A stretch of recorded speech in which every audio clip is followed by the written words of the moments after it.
Olá pessoal, estou de volta aqui. Agora a gente vai estar dando então continuidade ao nosso mapa, né? As explicações do mapa da disciplina de análise e projeto orientado a objeto.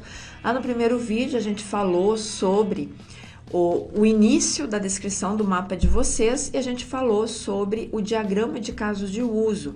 Então, eu expliquei para vocês um pouquinho sobre o que está sendo solicitado lá no item 1 e no item 2, que correspondem, então, ao diagrama de caso de uso. E agora a gente vai trabalhar um pouquinho com o item 3 do mapa. Aí, aqui nós vamos elaborar outro diagrama, que é o diagrama de classes para o core. Muitos alunos estão me perguntando o que seria esse core da aplicação. Esse é um termo que a gente utiliza muito, e aí né, na área de negócios ele é conhecido como o núcleo do negócio. E o nosso núcleo do negócio da nossa aplicação é o sistema acadêmico para uma faculdade. Então a gente vai ter que elaborar aí o diagrama de classe para o nosso sistema acadêmico de faculdade. Lembrando que o diagrama de classes, ele não vai usar aquilo que a gente pegou ou fez lá no diagrama de caso de uso. A gente vai elaborar aqui um conjunto de classes e seus relacionamentos. Então, na notação de um diagrama de classe, a gente vai ter uma classe, atributos e métodos para essa classe. A gente vai ter relacionamento entre essas classes e detalhes de implementação. Então, aqui a gente entra num nível um pouquinho voltado ao programador. O diagrama de caso de uso, ele é mais uma visão do usuário e do cliente do sistema. Já o diagrama de classe, a gente vai trabalhar muito com atributos, métodos e alguns detalhes de implementação usando códigos.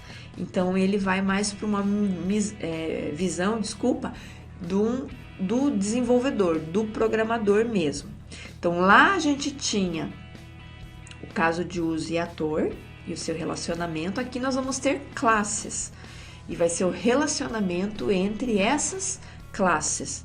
Então, eu vou estar mostrando atributos e métodos das classes, tá? Classe, o que é uma classe? Ela é uma coleção de objetos que vai possuir propriedades semelhantes. Então, eu vou ter lá atributos, métodos, associações. E o que nós temos dentro de uma estrutura da classe? Ela é dividida em 3 partes.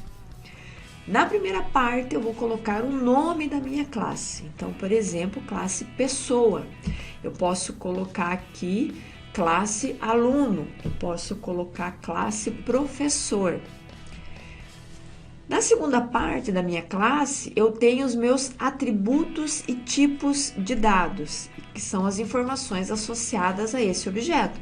Então, por exemplo, no caso da minha classe pessoa, que tipo de atributo eu tenho? Eu vou ter um nome da pessoa, a idade, o endereço dela, o telefone, CPF, RG.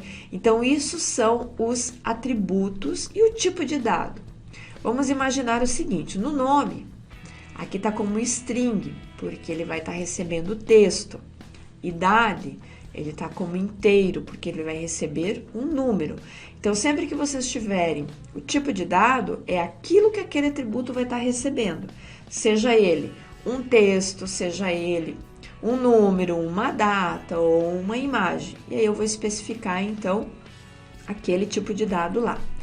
Na terceira parte da nossa classe, a gente vai ter métodos. O que são os métodos? São operações que podem ser executadas sobre um objeto. Então, por exemplo, o que a pessoa ela faz como uma operação? Anda, ela dorme, eu posso colocar comer. Então, aqui eu vou especificar que tipo de operação que ela vai estar executando. Agora, vamos pensar no aluno. Se você tivesse lá o nome da classe aluno, então eu vou ter nome do aluno, vou ter a idade do aluno, vou ter qual é a série ou qual é o ano que esse aluno está cursando. Eu vou ter o curso dele, disciplina eu posso colocar. Quais são os métodos? eu posso colocar lá, incluir, excluir, eu posso colocar ações referentes, então, a essa minha classe, ok? Vamos exemplificar para ficar mais fácil para vocês entenderem. A nossa classe, normalmente, ela nunca vai estar sozinha.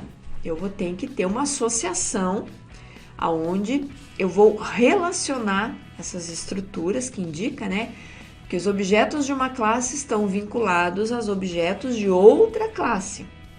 Então, nós vamos ter uma associação que vai ser essa linha que vai ligar essas duas classes. Então, aqui a gente tem uma classe produto e uma classe venda.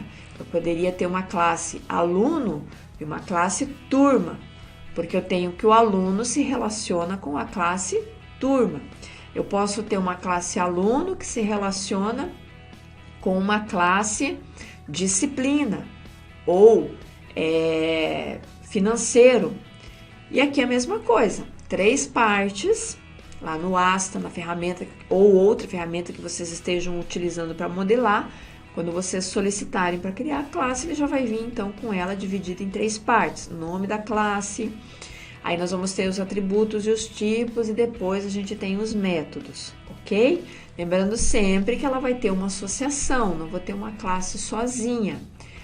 Lembrem sempre, associação, quando uma classe, então, ela tem um relacionamento com outra classe, ou seja, os objetos de uma classe que estão vinculados a objetos de outra classe, ok?